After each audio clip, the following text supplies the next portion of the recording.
Boa noite, meu nome é Sônia Maria Delbu, eu sou coordenadora da pós-graduação em Propriedade Intelectual, Direito do Entretenimento e Mídia, da Escola Superior de Advocacia da UAB de São Paulo, a ESA, e hoje é um imenso prazer que eu tenho de estar aqui para o lançamento oficial do livro Desafios na Realidade Tecnológica, Garantias dos Direitos Autorais na Música, do Guilherme Jorge da Silva Gravatin. Desta vez, nós já tivemos vários lançamentos aqui, mas eu estou particularmente muito contente porque dessa vez estamos com o livro de um aluno nosso. É um aluno da pós-graduação que está lançando o seu livro. Ele pode ser comprado na internet, né? Depois ele vai dar os dados, mas o fato é que é o resultado da monografia de graduação do Guilherme. Então, assim, ele já começou esse trabalho de pesquisa muito bonito na graduação.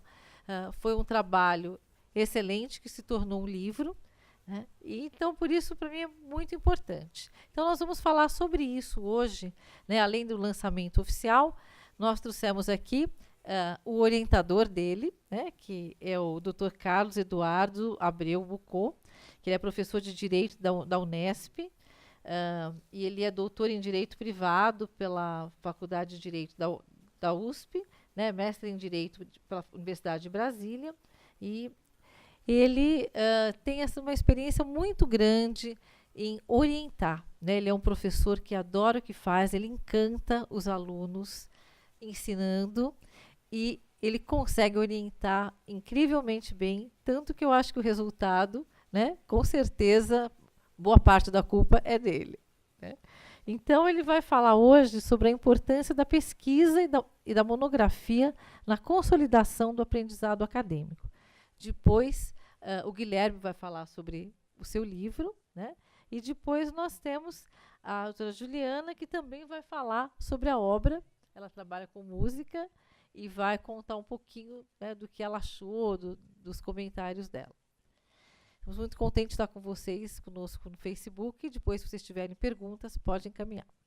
Bom, o tema que me foi proposto é exatamente abordar a questão da importância da pesquisa e principalmente da elaboração de um trabalho monográfico, também chamado TCC, trabalho de conclusão de curso, né?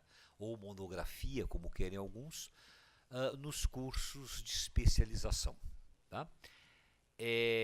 O grande problema, a questão da monografia, ela teve uma repercussão na sociedade brasileira, em particular nos cursos jurídicos, a partir de uma portaria que foi editada pelo Conselho Nacional de Educação, pela CESU, e a Comissão de Especialistas do Curso de Direito, isso no ano de 1994, que foi essa portaria 1886, de 30 de dezembro de 94.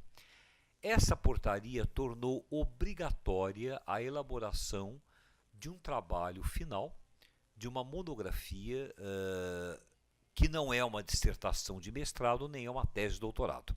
Não é?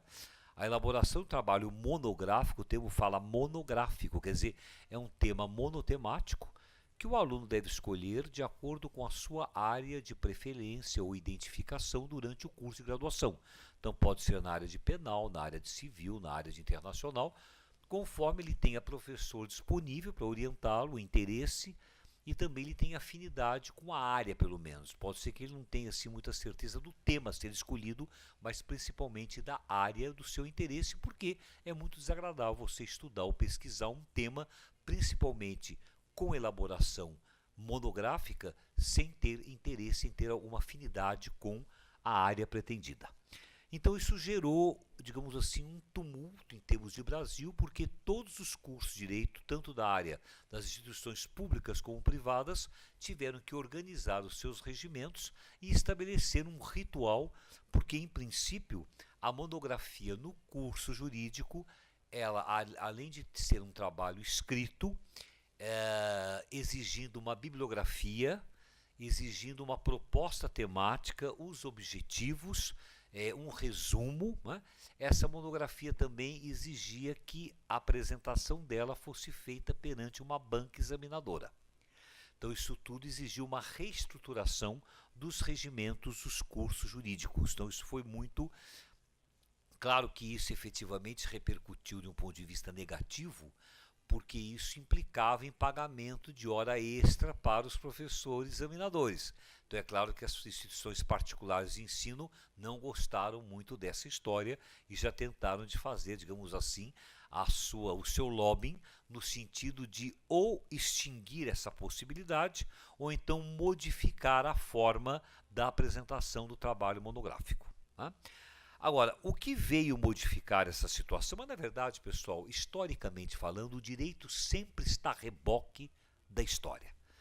Essa questão de apresentar um trabalho de conclusão de curso já existia em outros cursos desde a década de 80. Eu me lembro quando eu fazia um mestrado na Universidade de Brasília, onde eu estudei, não a graduação, foi a pós-graduação. Efetivamente, uma colega minha, que é até minha afilhada de casamento, ela era arquiteta, ela veio transferida, e ela falava, eu tenho que apresentar um projeto e fazer uma defesa, enfim, ou então os professores corrigem. Então, outras áreas já enfrentavam isso há muito tempo, né? Então, o direito, quer dizer, quando ele estabeleceu essa monografia, ele já, quer dizer, os cursos outros já estavam questionando qual a validade, qual a viabilidade, qual é o significado, se realmente significava alguma coisa apresentar esse trabalho do ponto de vista conclusivo do curso de graduação. Então já era algo que estava sendo absolutamente questionado quando o direito entra com essa novidade, né? Bom, de um modo ou de outro, as instituições elas se adaptaram, as monografias foram desenvolvidas, porque isso causou espécie, pessoal, pelo seguinte: a monografia, ela pressupõe uma maturidade metodológica, o que no direito praticamente não existe, não é? Falar em metodologia e direito é algo que realmente não...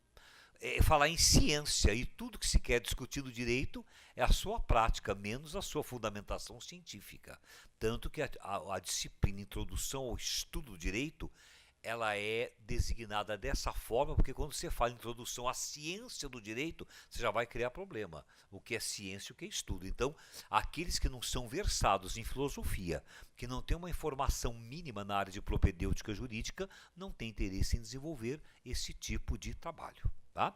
Então, efetivamente, a monografia ela vai virar, digamos, uma abordagem de um tema que tem um pressuposto, um recorte metodológico, uma base teórica, que é uma base legislativa, normativa, uma jurisprudência, uma doutrina, e simplesmente se desenvolve isso e se apresenta perante uma banca, né? Até porque, em princípio, um aluno de graduação não tem ainda formação e informação para desenvolver uma área nova, para desenvolver uma nova perspectiva teórica num trabalho monográfico. Quer dizer, isso aí seria incompatível com essa função, né?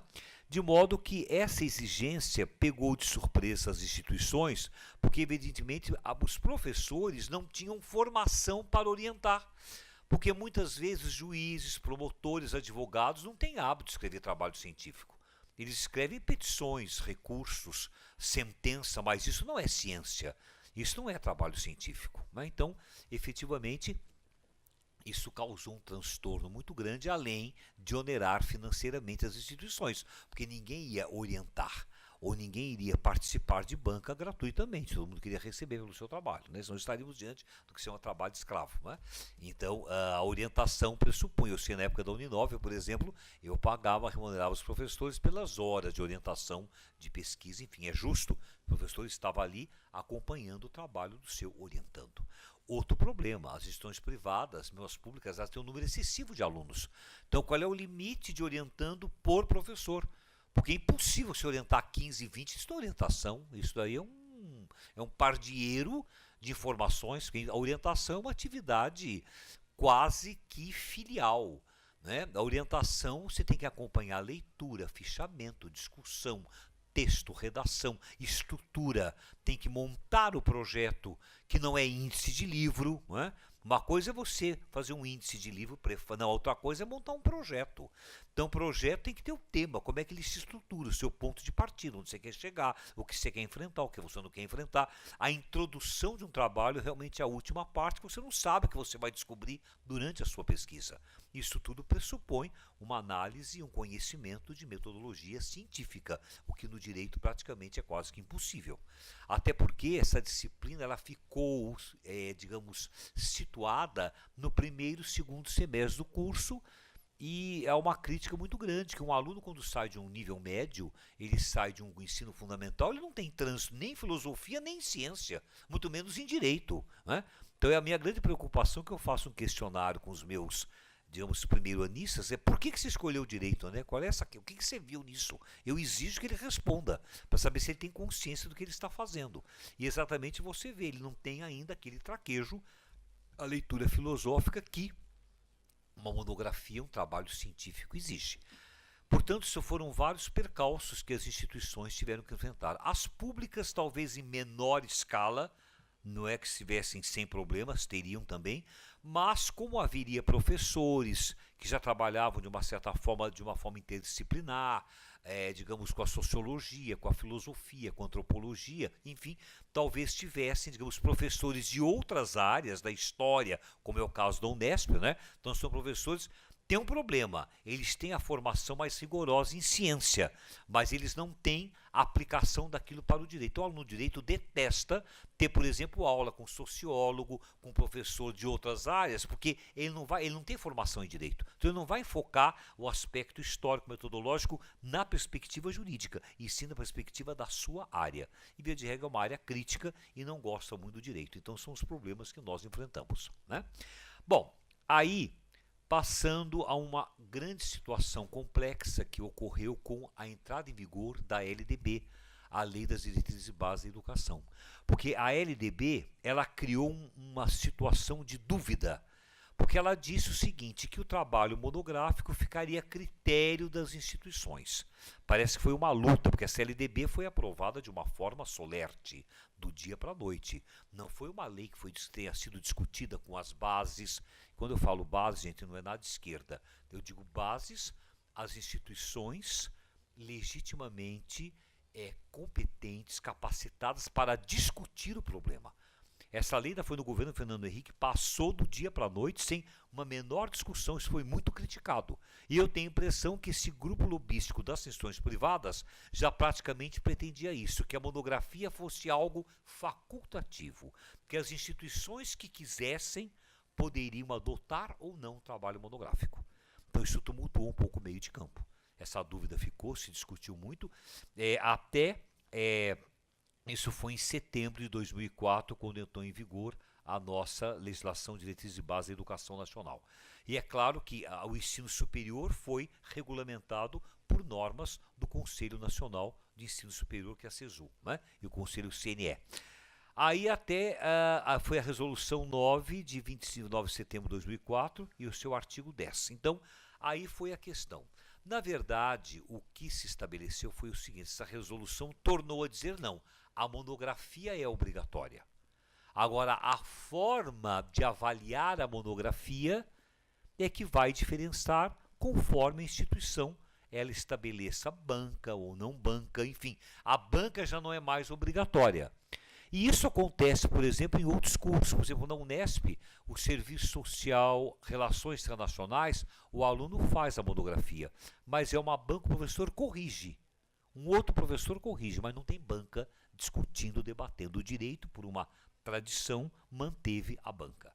E hoje, por exemplo, eu participei de uma banca de TCC aqui na São Francisco, e a São Francisco também já não adota mais banca. Só se o professor orientador entender que o trabalho esteja muito bom para que aquele candidato concorra a um prêmio, então ele indica o trabalho da sua orientação, que ele considera o melhor trabalho, e aí ele chama uma banca. Então ficou uma coisa meramente facultativa.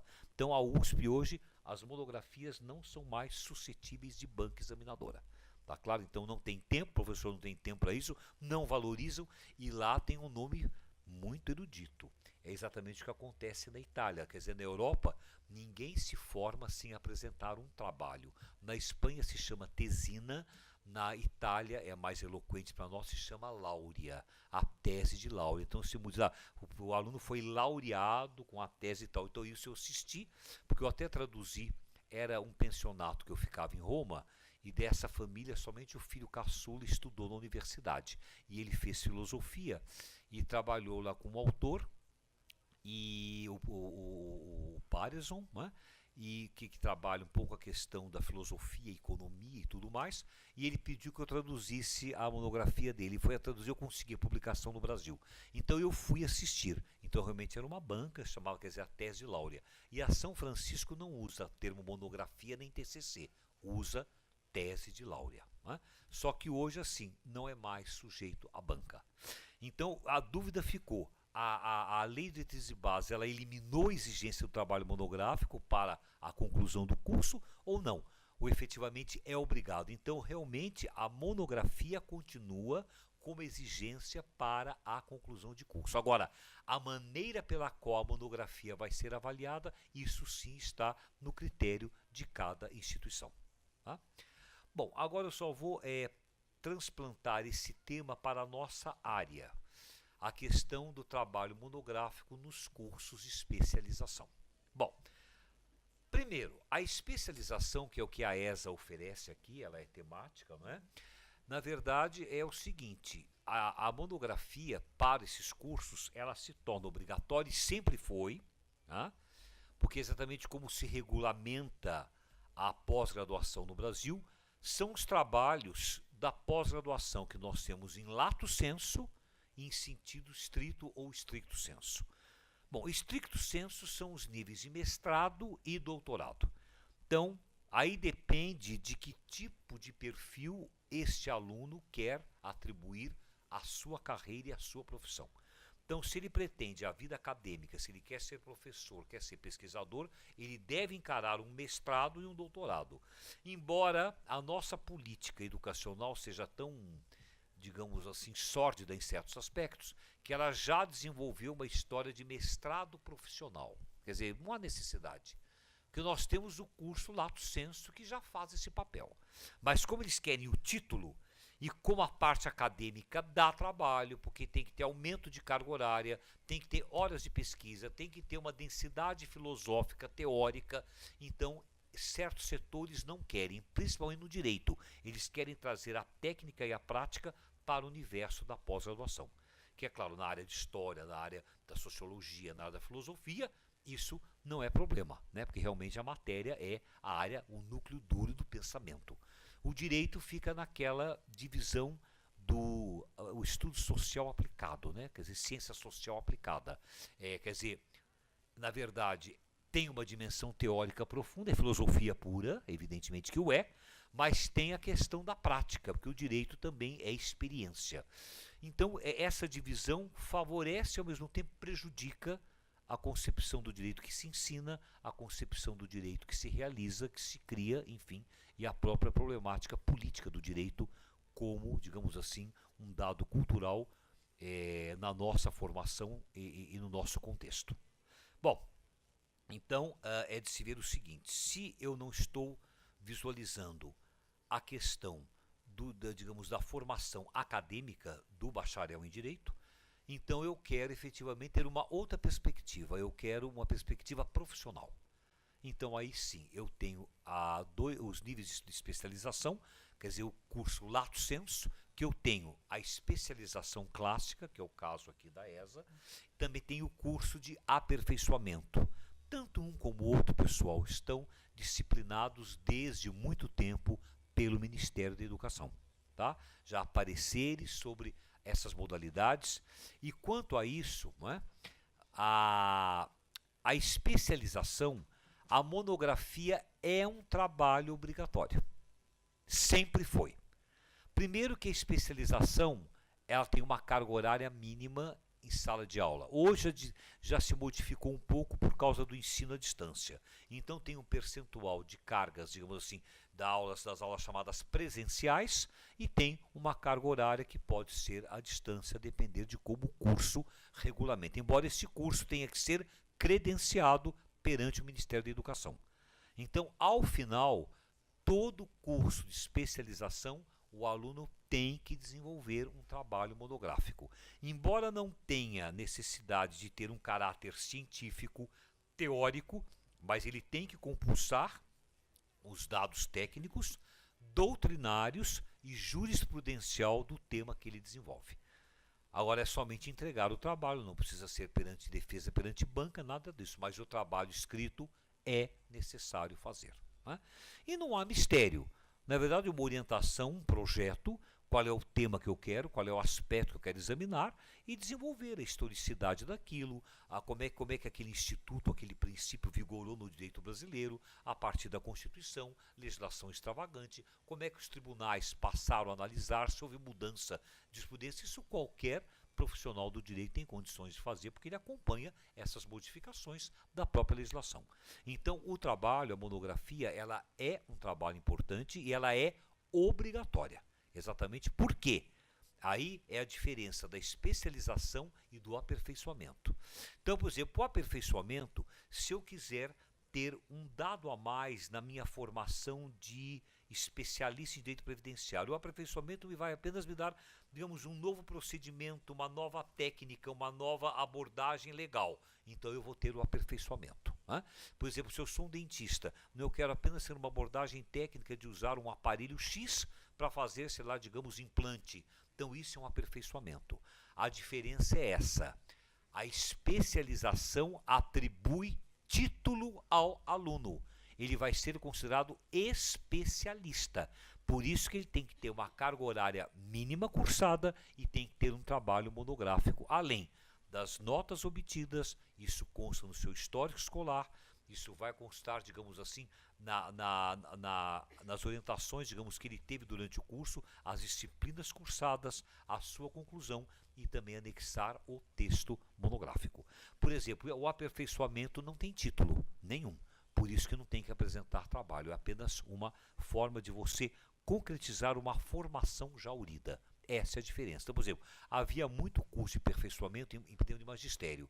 Então, os professores terminavam a escola normal, aí tinha um ano de aperfeiçoamento, mas aquilo, quer dizer, ia acrescentar uma abordagem técnica à formação já aurida. Tá claro isso? Então, mas isso não é título, é apenas, digamos, uma formação escolar ou acadêmica, ele tem aperfeiçoamento na área tal, mas isso não é um título, já especialista era. Na minha época de mestrado, quando essa matéria não estava ainda muito bem determinada, porque, digamos, a pós-graduação no Brasil, pelo menos do direito, se estrutura a partir da década de 70, não havia isso antes, tá? Então, efetivamente, por exemplo, se eu fizesse o meu curso de mestrado como fiz em Brasília, se eu tivesse cursado os créditos e não tivesse apresentado a dissertação, eu não seria mestre, mas os créditos cursados me atribuíam o direito de especialista na matéria. Porque é o seguinte, cada disciplina cursada você fazia um trabalho. Então é como se fosse uma mini monografia das matérias cursadas, entre as obrigatórias e ou aquelas domínio conexo e da área, digamos, de opção, eram as optativas, que é assim que era formado, digamos, o plano de ensino do curso de mestrado. Então, como eu tinha que apresentar um trabalho final, na verdade seriam várias monografias, diferentes áreas, tá certo? Era um trabalho só. Então, durante muito tempo, ter cursado créditos de mestrado não apresentando a dissertação, eu não seria mestre, mas eu teria o título de especialista, porque teve carga horária, teve curso e teve avaliação e teve histórico. Isso hoje tudo mudou, porque a própria estrutura da pós-graduação, lato sensu e nível de especialização já tem uma identidade institucional própria. Tá? Bem, então hoje a situação é exatamente essa. Agora, é importante que o aluno que esteja cursando, digamos, uma especialização, como você, a ESA oferece vários cursos, por quê? Ele sai daqui com um curso especialista, ele tem uma atualização profissional naquela área, então o que está acontecendo no judiciário, nos tribunais, nos escritórios, em outros órgãos onde, digamos, aquela atividade, você pode trabalhar por propriedade intelectual.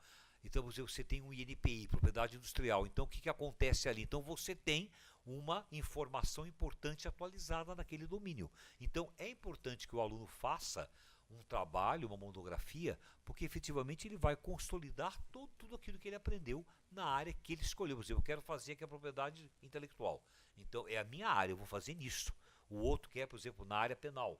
Então efetivamente é importante que esse trabalho escrito consolide os seus objetivos, não é? E efetivamente, digamos assim, dê uma titulação que o habilite para atuar, digamos assim, na área profissional. Então, a função da especialização é exatamente essa, é dar uma atualização profissional na área. Então, por exemplo, eu quando tenho meus alunos aqui assim, que querem muita parte prática, eu digo, olha, vocês estão no mestrado. Mestrado é quem vai ser professor. Então, quem está aqui querendo atualizar conteúdo para divulgar, então vocês façam, vocês vão para o lato sensu. Não é o curso de mestrado que vai dar essa habilitação. Não é? Enfim, então hoje as mudanças nessa área são poucas. Agora, como estímulo a um aluno fazer um trabalho bem feito, pessoal, exatamente, eu tenho aqui ao meu lado, vejam que o trabalho do Gravatin foi um trabalho de TCC. Eu ouvi de um colega há muitos anos, quer dizer, colega e amigo meu, que eu falei que um TCC bem orientado, um TCC com um tema interessante, que houvesse uma pesquisa bem desenvolvida, que seria um trabalho importante. Sinceramente, eu às vezes vejo TCCs melhores que muitas dissertações, às vezes até teses. Pela questão da originalidade, das fontes. Para mim, eu não vejo diferença, não. O que importa não é o título. Não é? Interessa é a dedicação, digamos, a seriedade da pesquisa, da produção do trabalho. Aí ele falou, é tudo mentirinha. Eu digo, bom, mentirinha para quem encara como mentira, né? Quer dizer, eu não vejo a mentirinha. Então, uma prova é exatamente isso, quer dizer, um trabalho que o Guilherme produziu, tudo bem, foi um projeto bem avaliado, no sentido que a própria FAPESP aprovou, e que é coisa difícil, quer dizer, a área era bem interessante também. E é pouco usual ter pesquisas nessa área em termos de Brasil.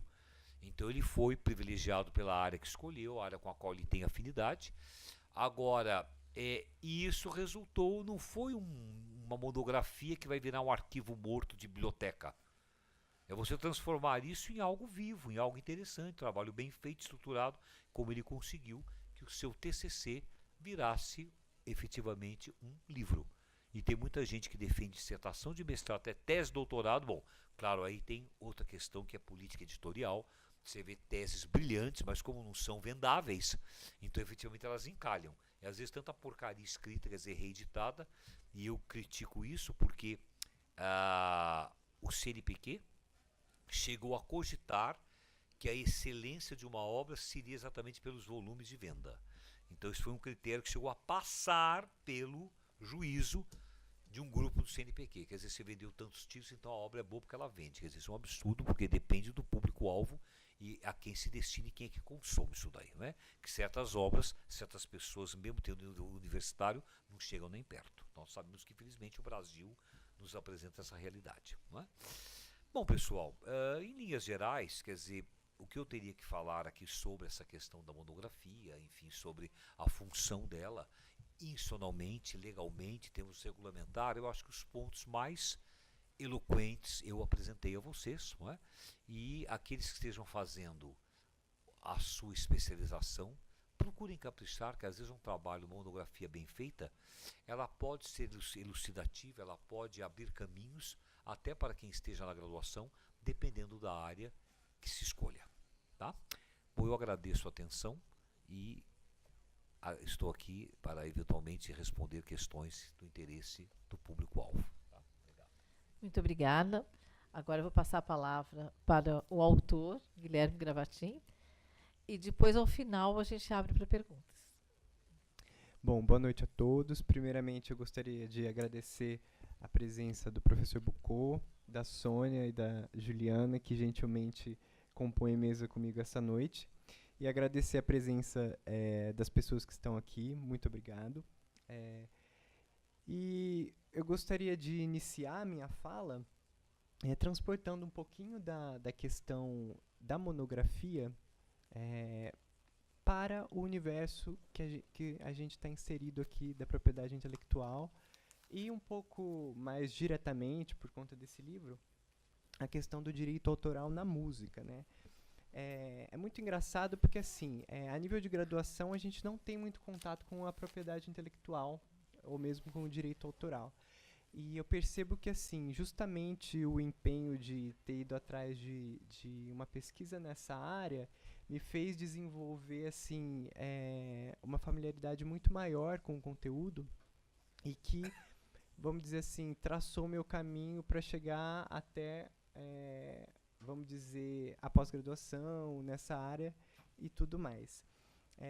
a primeira preocupação que eu posso dizer em relação à questão metodológica, quando a gente está fazendo uma pesquisa assim, e foi a minha principal preocupação, foi como fazer uma pesquisa, e a gente que é de humanas, a gente às vezes pode pecar por isso, escorregar um pouco, e se utilizar de outras áreas como história, filosofia, sociologia, e acabar desvirtuando um pouco o foco da pesquisa, sendo que a gente está no direito, né? Como o professor mesmo disse, é muito difícil essa questão metodológica dentro do direito.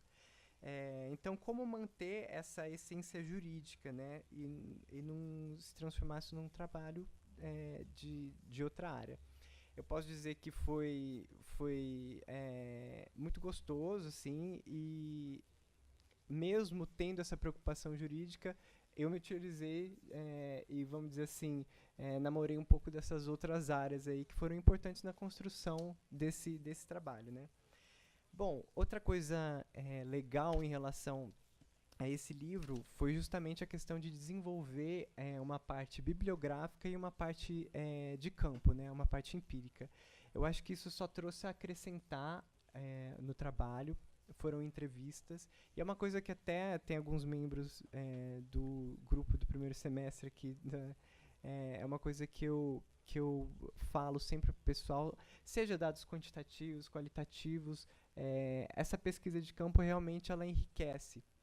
E eu vejo que, assim, durante todo o tempo de pesquisa em que eu escrevi esse trabalho, depois, durante as aulas do primeiro semestre aqui, que foram abordados temas relacionados ao direito autoral, muita coisa eu consegui relacionar com esse trabalho. E então foi, assim, muito, muito importante essa questão, né? Eu dividi o livro em 3 capítulos, e o primeiro capítulo fala um pouco do TRIPS, que é um acordo internacional, e os fundamentos do direito autoral. O segundo capítulo fala um pouco do artista no sistema jurídico brasileiro, né, do autor no sistema jurídico brasileiro. Aqui o artista não só como intérprete executante, mas eu abarquei todo o autor e o intérprete executante dentro desse conceito. E o capítulo 3, os direitos autorais e a produção cultural. Eu acho que mais do que repetir assim, questões autorais, quem faz pós-graduação aqui em TI, muitas dessas coisas não é novidade, a gente se debruça a estudar isso e muito viu disso. Eu gostaria de falar um pouquinho desse livro, de algumas questões, e ao final da minha fala suscitar realmente alguns questionamentos assim, e algumas reflexões que eu acho que são pertinentes assim, pro atual momento que a gente vive em relação à música, em relação à arte, em relação à cultura. Bom, primeiramente, o estudo ele tenta relacionar a questão do direito autoral com o conceito de cultura, né? Porque a gente percebe que dentro dessa área tudo dialoga muito com a cultura, né? Você lê a LDA ali e tantas são as disposições, e a gente vê que isso está muito envolto na questão de cultura. E o que seria a cultura, né? Eu parti de um pressuposto que ele vai ao encontro do pensamento do antropólogo Roy Wagner, que fala que a cultura é algo inventado. O Roy Wagner ele quebra com a antropologia tradicional, que fala que existem alguns aspectos que são inerentes dos seres humanos, e fala que não, que a questão da cultura ela é inventada, a cultura é algo inventado. E quando a gente pensa nessa questão da criação, da invenção, isso dialoga muito com os direitos autorais, né? Então, assim, a cultura. Dentro desse trabalho também, uma das coisas que foi importante falar foi a questão de relacionar dentro dessa questão de cultura o papel que o Estado o indivíduo, o Estado e a cultura, como esses elementos eles dialogam e interagem entre si. E dentro desse contexto, eu cheguei à conclusão de que todo esse arcabouço jurídico e toda essa matéria, ela é uma matéria que ela é altamente simbólica, tem muitos símbolos envolvidos. Os símbolos, eu acho que a Sônia é uma pessoa que tem assim, propriedade para falar dessa questão simbólica. Mas nós estamos rodeados por símbolos. Os símbolos eles estão presentes em tudo na nossa vida. Desde a linguagem escrita, da linguagem falada, a palavra, a letra, tudo isso são símbolos que a gente consegue exteriorizar as ideias na nossa vida, vamos dizer assim, né? Então, esse processo de criação cultural, ele é perceptível que ele é muito simbólico. E dentro da questão da lei autoral, a gente sabe, para quem estuda, existem duas grandes vertentes aí do direito autoral. O direito que vem de origem anglo-saxônica, que é o copyright, e o direito que bebe nas fontes aí, vamos dizer, da Europa continental, da França, que é o direito de autor mesmo. Eles simbolizam, vamos dizer assim, dois mundos diferentes, né? E durante esse livro, durante esse trabalho, eu discuto um pouco como eles se antagonizam em alguns momentos e como, em alguns momentos, eles estão protagonistas aí, de um mesmo cenário, né? Aqui tem até um trecho. Em outras palavras, a legislação cultural está fundamentada em uma base extremamente simbólica que exprime a vontade normativa de um povo ou de quem tem o poder para instituir a norma, né? Representado aí pelo Estado, vamos dizer assim. Então, seguindo mais adiante aí, a gente percebe, por exemplo, assim, a cultura, voltando para a questão da cultura, né?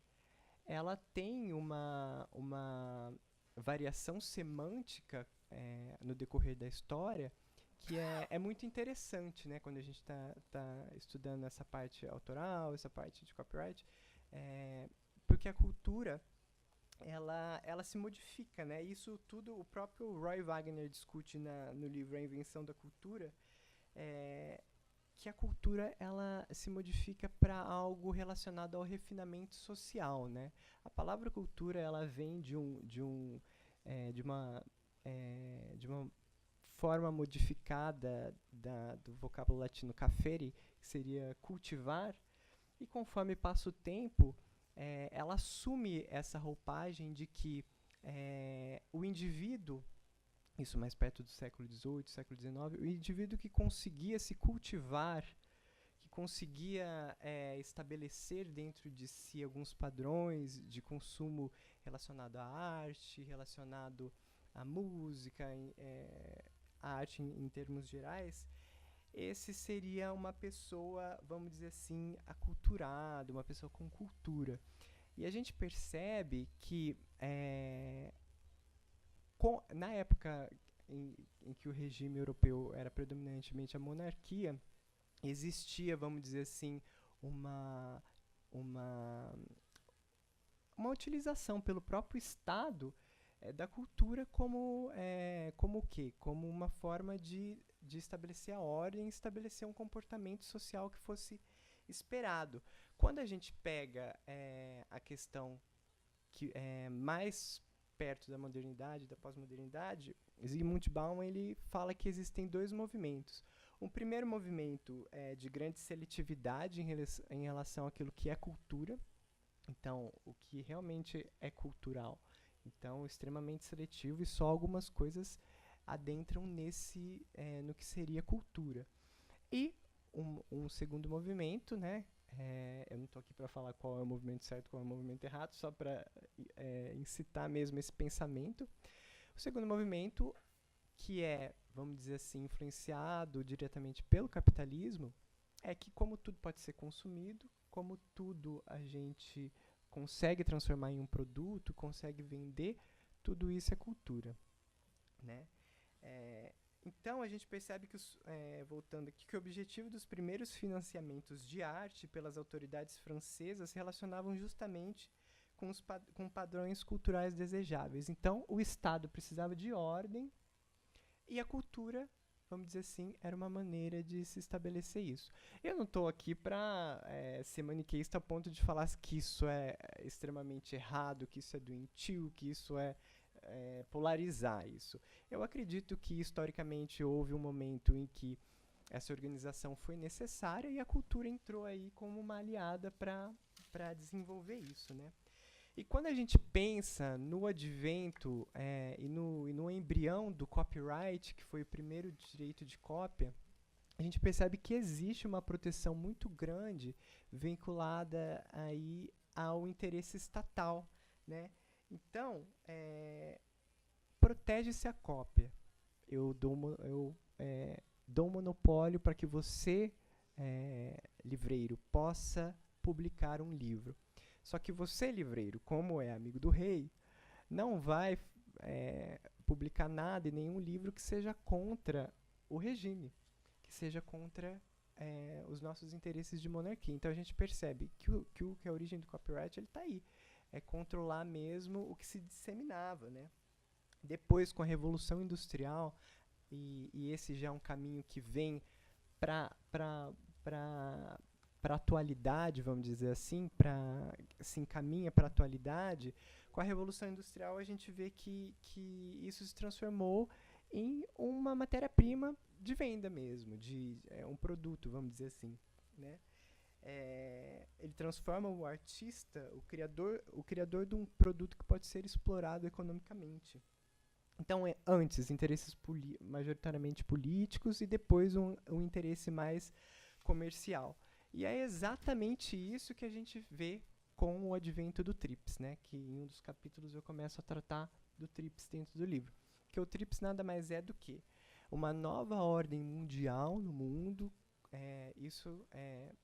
A gente fala de uma realidade de monarquia antigamente, e agora a gente está falando de uma nova ordem mundial, né? De um processo de globalização muito intenso, em que existe, vamos dizer assim, o interesse da grande potência americana, de indústrias farmacêuticas, de patentes, que precisam de uma proteção mundial para isso, e o TRIPS ele foi justamente um acordo que todos os países que quisessem fazer parte dessa nova ordem mundial de comércio precisavam assinar. Porque a partir disso, a gente não tem mais só a arte, né? O TRIPS ele tem a parte que fala dos direitos autorais, só que também tem a parte de tecnologia, e isso gera muito dinheiro. E a grande adesão ao TRIPS, mesmo de países que são historicamente antagônicos a hegemonia norte-americana em questões comerciais de patente, como a Rússia e a China, mesmo esses países aderiram ao TRIPS justamente por quê? Porque era o único meio de entrar no mercado internacional, né? E todos precisavam entrar. Então, aí trazendo isso para a legislação brasileira, né? Eu trato um pouco aí no livro também das consequências dos TRIPS para o Brasil. A gente vê o Brasil como um país que tinha uma certa dualidade em respeito ao TRIPS e esse momento. Por quê? Porque a gente sabe que no Brasil a questão da função social da propriedade, ela tem desdobramentos que não existem em alguns países, e que nós temos uma realidade em que existe algumas quebras de patentes farmacêuticas quando existe interesse nacional e tudo mais. Então essa parte do TRIPS mais industrial, o Brasil também não concordava com a hegemonia americana, porque justamente por conta dessa realidade. Só que aí a gente começa a ver a questão da música, né? E nisso eu falo da arte em geral, vamos dizer assim, tudo que tem do TRIPS mais relacionado com o direito autoral. Com o advento do TRIPS, a gente percebe que a lei brasileira, ela protege mais do que o TRIPS. Ela protege mais do que o TRIPS. A proteção do TRIPS, por exemplo, 50 anos após a morte do autor, com a legislação brasileira, 70 anos de proteção da obra após a morte do autor. Então, justamente isso é evidenciado por essa questão de diferença de origens, né? O que simboliza essa legislação brasileira? Ela simboliza justamente um processo que leva em consideração não apenas aspectos patrimoniais, como aspectos morais dos direitos autorais, né? E isso é uma questão, acho que crucial, assim, né, que a gente vê de diferença, a questão do direito moral. E aí, mais se encaminhando para o final dos trabalhos, né, eu coloco os apêndices como apêndices às entrevistas, né, feitas com esses profissionais. A Sônia foi uma das entrevistadas aqui. A entrevista dela está na íntegra no final do livro. Alguns outros advogados profissionais aqui de São Paulo, uma musicóloga que traz um olhar um pouco diferenciado em relação a tudo isso. E aí, em relação aos questionamentos que eu tinha, justamente com o advento da tecnologia, a gente percebe aí principalmente a internet, né? Há uma grande disseminação de pirataria nos primeiros anos, a gente sabe que isso é uma realidade. Logo no... É engraçado porque a gente vai começando a pesquisar e começando a procurar, a gente encontra muita coisa.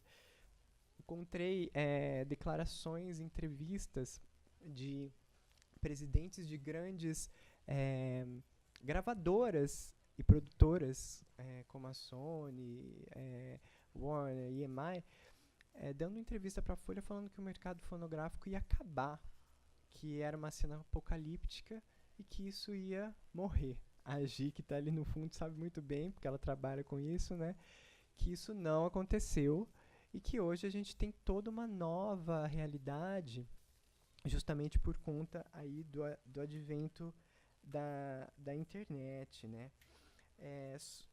Por último, só para retomar a questão da cultura, hoje no Brasil a cultura ela está, vamos dizer assim, relacionada com a pluralidade, né, é uma garantia constitucional. A gente sabe que está mais relacionada com a pluralidade, como cada elemento tem que ser entendido e respeitado, e como essa diversidade vai ser respeitada, e não só como algo seletivo, elitista e tudo mais. Isso é um grande desafio, né? E a gente percebe que a questão cultural dentro do Brasil, ela ainda tem um grande, vamos dizer assim, um grande papel do Estado aí. A gente sabe que tanto a música tem maior independência, assim, mas quando a gente pega audiovisual, quando a gente pega teatro, muito de incentivo governamental ainda é necessário para desenvolver essas áreas, né? A gente não tem uma autonomia e uma indústria tão forte como em outros países, né? E aí, uma coisa para se pensar, né, nesse momento, do tempo que esse livro foi escrito, que esse trabalho foi feito, já houveram muitas mudanças no país. A gente percebe que mudanças políticas, inúmeras, mudanças econômicas.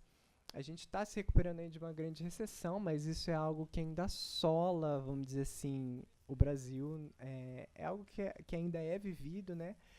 E justamente essa questão cultural, né? Você vai pensar em música, você vai pensar em direito de autor, isso é um pouco deixado de escanteio, né? A gente teve quase uma extinção do Ministério da Cultura, então essa questão ela é um pouco deixada de lado, né?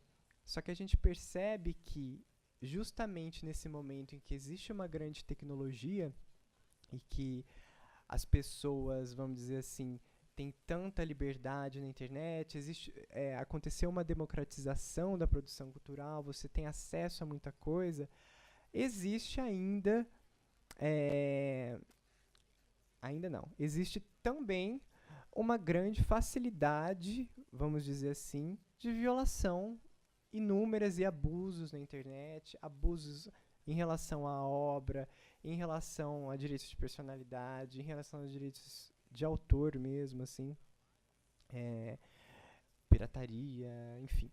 Então, o meu questionamento, que não é respondido, que é uma coisa que fica no ar, acho que para nós que estamos debruçados nessa área, é justamente essa questão, né? Como fazer e como operar esse ferramentário jurídico de direitos autorais nessa realidade que a gente vive hoje, né? E uma impressão pessoal que eu tenho, que aí advém desde da época que eu estava pesquisando isso, e também agora com as informações da pós, é que eu acredito pessoalmente que o direito autoral que a gente tem aqui no Brasil, que é um direito autoral como eu já disse, né, que bebe de uma fonte francesa e que tem questões morais do autor, como o direito de paternidade, direito de reprodução e várias outras coisas que o direito apenas do copyright não tem. Eu acredito que é um desafio muito maior ainda, porque uma coisa é só você se preocupar com a violação da cópia e a venda. Outra coisa são os inúmeros outros desdobramentos que existem de violação que podem ser enquadrados em direitos autorais. E isso aí se torna um ambiente, às vezes, inóspito, né, pra gente. E com isso eu encerro a minha fala, agradeço muito. Esse livro, quando a Omnus Crypton, né, que é essa editora predominantemente acadêmica, entrou em contato comigo e a gente começou a conversar sobre essa publicação, eu fiquei muito feliz, porque esse é um livro que, embora não seja comercial, né, ele é uma contribuição brasileira que vai para um acervo aí internacional e fica como um representante aí dos estudos e tudo mais. E eu acredito que é importante esse movimento da gente se debruçar, escolher um tema e ir atrás. Porque eu comecei com um trabalho sobre direitos autorais na música. Mas lendo as entrevistas, lendo tudo que isso trouxe e fazendo uma análise do texto, a gente percebe que vieram muitos outros detalhes e muitas outras coisas que assim foram bárbaras, né? Como diz a Suana, foram bárbaras. Muito obrigado a todos. Eu passo a palavra agora para Juliana. Se for comentar o primeiro, uma coisinha. Claro. Não, primeiro eu quero te dar os parabéns, eu estou muito contente. Faz acho que uns 2 anos, né, que você me entrevistou e me convidou, inclusive, para participar de um evento, de um seminário que estava acontecendo na Unesp sobre direitos autorais. Eu nem conhecia a Franca e fui muitíssimo bem recebida. Eu achei os alunos interessadíssimos. E, assim, parabéns por ter escrito, né? Eu acho, assim, eu considero um exemplo, inclusive, para o pessoal de pós-graduação. Eu estou aqui na ESA há 10 anos e não são todos os alunos que entregam a monografia no final do curso, né? E não tem o título de especialista se não entregar. Então, isso é uma coisa muito séria, porque eu acompanho alunos que fazem trabalhos durante o curso, belíssimos trabalhos em grupo, mas interessantíssimos, expõem, têm a capacidade. A monografia será feita em 6 meses, com a orientação de alguém. Então, alguém vai estar orientando durante 6 meses. E por que o aluno não faz, né?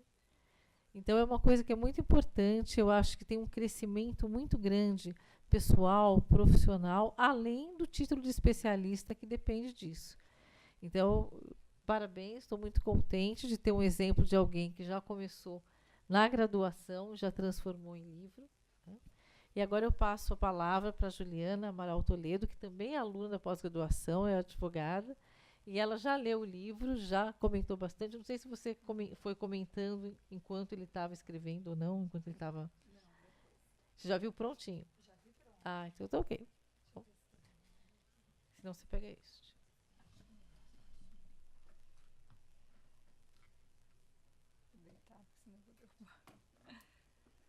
Bom, boa noite. Eu sou a Juliana Amaral Toledo. É um prazer estar aqui a convite do Guilherme, primeiro como colega de aprendizado na pós-graduação da ESA e como praticante do direito nessa área, né, da propriedade intelectual. É um prazer conhecer o professor pessoalmente e aprender um pouco mais sobre o que é a produção acadêmica. Falando só um pouquinho da minha trajetória, Eu me formei pela São Francisco num tempo que não tinha nenhum trabalho de conclusão de curso, nem nada. Eu já era sufoco suficiente passar nas provas, né? Então não tinha banca, não tinha nada. A nossa produção acadêmica eram as provas quilométricas, aí, os calhamaços para escrever, que a gente nunca trabalhou com questões que não fossem dissertativas. Então, eu acho que isso também tem uma influência muito grande no processo de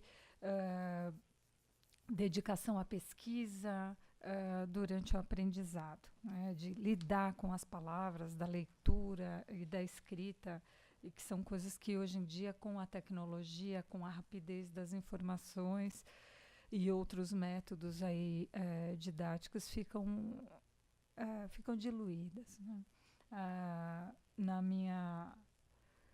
Eu comecei os meus estudos pós-graduação fora do Brasil, então eu pude conhecer um pouco na Itália como funciona a produção acadêmica lá. E acabei escolhendo trabalhar o meu conhecimento de uma forma transversal. Então, minha primeira pós, o meu master, não foi na área jurídica, foi na área de administração, de ONGs, cooperativas e negócios sociais. Na época que eu me formei na São Francisco, uma série de temas ainda eram novos e uma série de leis que hoje a gente trabalha muito e opera muito, instrumentos, né, da nossa prática jurídica, elas ainda não existiam. Por exemplo, a política cultural que a gente tem hoje. As leis de incentivo à cultura foram surgindo depois disso. Então, até essa dedicação acadêmica a certos temas foram surgindo conforme a prática profissional foi me trazendo um olhar mais crítico e um olhar mais profundo sobre determinados temas e até afunilando os meus interesses. Então, eu acho que um pouco dessa percurso da pós-graduação, da extensão, comentando um pouco, né, professora, sua fala, tem a ver com o momento de maturidade intelectual e de prática mesmo. Hoje em dia a gente percebe essa necessidade da prática nos alunos, muito mais do dia a dia, da visão prática, e aí o percurso acadêmico ele passa muito pela extensão, pela pós-graduação, pelos cursos onde você foca realmente em menos profundidade de pesquisa doutrinária e filosófica e vai mais para aspectos bem mais objetivos da questão. O que me chamou a atenção no trabalho do Guilherme é que ele foi buscar justamente a opinião prática dos operadores do direito para construir a discussão. Além dele ter feito uma pesquisa teórica, ter integrado questões históricas e filosóficas no trabalho dele, a opinião de quem pratica o direito contou muito no conteúdo do livro. E isso eu achei muito interessante, porque quando a gente fala da abordagem tecnológica, são questões muito recentes, né? A lei, ela está lá e ela é feita para durar, até para dar segurança para as nossas relações sociais. Ela não é feita para ser alterada todo dia, o tempo inteiro. Mas a discussão, o debate sobre ela, ele tem que existir sempre, tem que caminhar ainda mais, porque a tecnologia hoje imprime uma velocidade para fatos e para o surgimento de novos valores que exige mesmo esse debate e a inclusão da visão da prática na construção, né, do conhecimento acadêmico e doutrinário. Então, eu achei muito interessante. A gente percebe no conteúdo das entrevistas no livro que realmente começou a surgir ali praticamente um novo tema, no momento que ele começa a conversar, a descrever a questão histórica e se aprofundar na questão dos direitos autorais.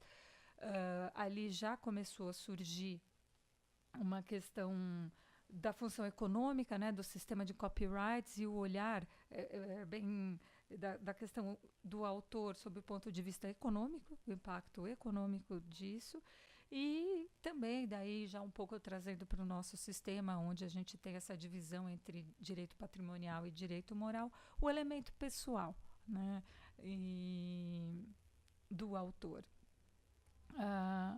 O que eu acho interessante colocar, agora até como proposta aí de olhar, de discussão de tudo isso, trabalhando com música, advogando nessa área há um tempo e num recorte da música que é muito recente, muito especial, que é a música eletrônica, né, que trabalha exatamente a tecnologia, a velocidade e essa questão da integridade da obra, né, que é um dos pontos muito protegidos e discutidos no direito autoral, porque faz parte da própria atividade criativa na música eletrônica mexer com a obra, modificar a obra, fazer inserções e isso faz parte da produção. E essa turma que é muito jovem, né, essa galera que faz isso, eles fazem pelo desafio criativo de usar, integrar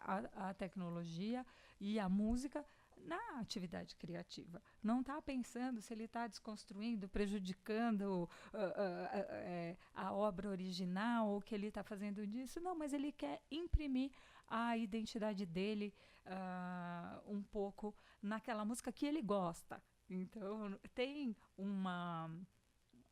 alterar a obra, mas não tem aquela intenção, obviamente, de prejudicá-la, de prejudicar o seu autor, né?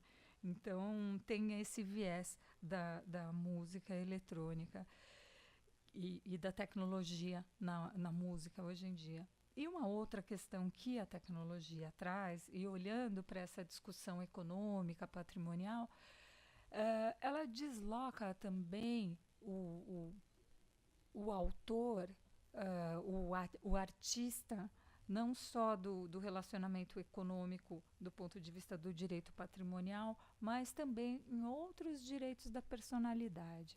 O que eu quero dizer com isso? A tecnologia aproxima muito as redes sociais e tudo mais, aproxima muito o artista, o autor do público. Tanto a obra dele, tanto a produção dele, quanto a expressão dele como um todo. A imagem, o que ele tem para dizer, o que ele tem para pensar.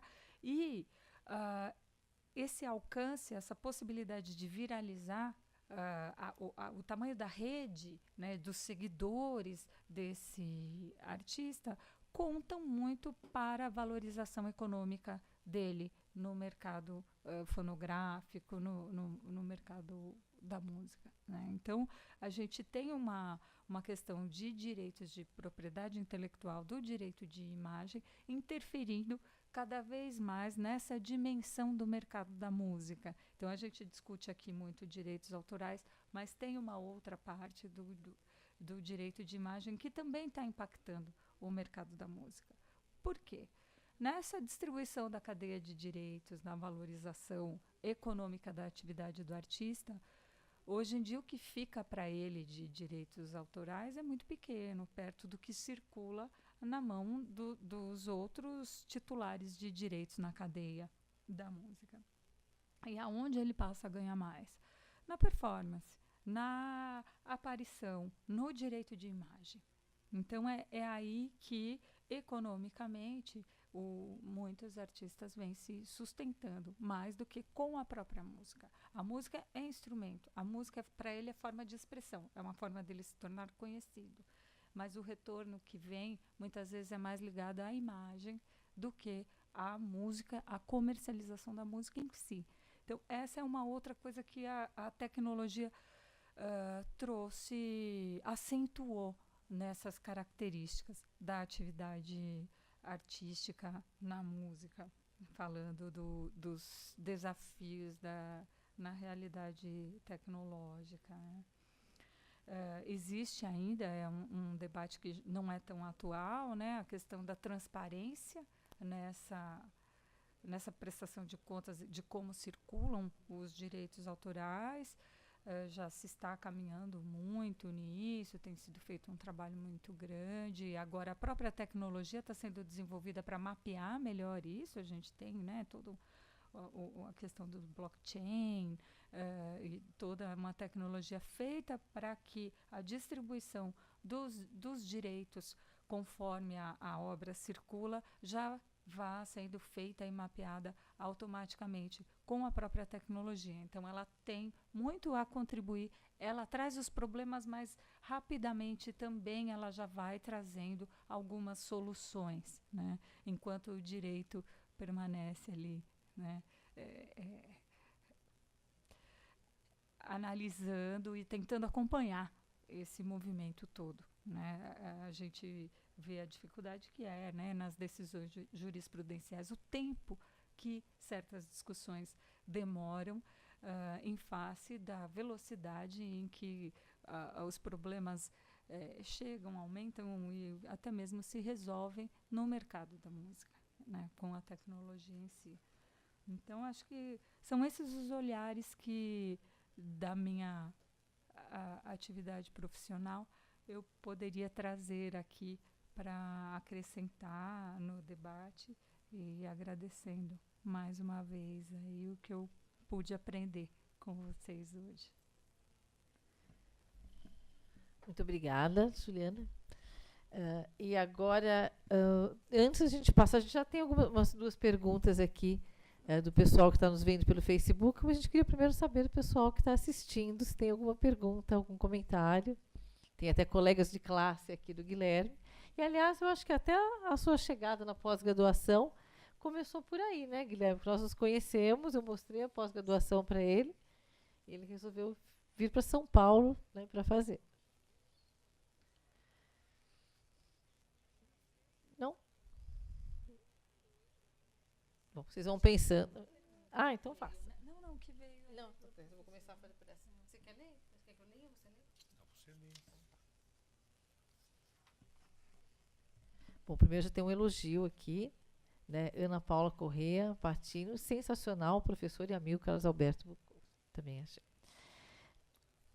Depois, Marcelo Mesquita pergunta: considerando que o direito cada vez mais exige a capacitação profissional com pensamento sistêmico lança seu olhar não somente para o indivíduo isoladamente, considera também o seu contexto e as relações aí estabelecidas, família, cliente, saúde mental, saúde física, relações sociais, religiosas, etc. Pergunta: para a elaboração da pesquisa na monografia da graduação, devemos ser orientadores capacitados com pensamento sistêmico? Bem, é Marcelo Mesquita. Agradeço a sua pergunta. Eu não entendi, ou melhor assim, digamos, não sei bem o que você enfoca com o pensamento sistêmico, porque há o pensamento jurídico problemático e sistemático, que é o raciocínio indutivo e dedutivo, né? Você vai do problema para o sistema, do sistema para o problema. Não sei se você apresenta essa dimensão nessa ótica, digamos, de uma dogmática jurídica, ou se a questão do direito como sistema, o direito normativo, o sistema de normas, enfim, que é uma teoria clássica, mas ainda hoje também estudada. Agora, parece-me que você quer dizer a necessidade de contextualização, digamos, da pesquisa e do tema. Eu creio que uma monografia ou qualquer trabalho que tenha uma dimensão minimamente científica, ela necessariamente deve ser situada. Não é bem a contextualização. Mas, por exemplo, você vai estudar um princípio jurídico. Quando é que aquele princípio surge? Quando é que ele se insinua? Por que ele é criado? Por que ele é reeditado? Quer dizer, há sempre uma questão econômica, por exemplo, a questão da cláusula rebus sic stantibus, por exemplo. Isso é uma coisa medieval. Mas por que de repente no Brasil, em matéria de contratos, na década de 80 para 90, esse princípio assoma com intensidade? Porque houve o problema da inflação. Então os contratos estavam, digamos assim, desequilibrados. Então necessariamente o autor, o doutrinador, ele vai ter que contextualizar exatamente a legislação, ele vai ter que contextualizar por que a jurisprudência mudou esse quadrante, o que é que isso acontece. Agora, é claro, um professor orientador para desenvolver essa forma, digamos assim, de atividade, ele deve ter uma visão, pelo menos, transdisciplinar, não é? Ele deve ter um conhecimento de história, de política, de economia, até porque ele não vai ser um bom jurista se não conhecer efetivamente certos dados do país em que ele vive. Nem mesmo um juiz, um desembargador, se ele não conhecer a sua cultura efetivamente, ele não poderá dar boas decisões, ele não vai poder estar, digamos, sintonizado com o seu contexto, com o seu universo. Agora, é claro, isso daí vai depender muito da formação do profissional e também do tipo de trabalho. A monografia é um trabalho mais simples, não é? Não é que não tem importância, mas objetivamente falando é mais uma quadratura técnico-profissional dogmática. É diferente de uma dissertação de mestrado, de uma tese de doutorado ou de livre docência, porque realmente já o nível de literatura, o nível de fontes, o acesso já deve ser exatamente algo mais profundo, não é?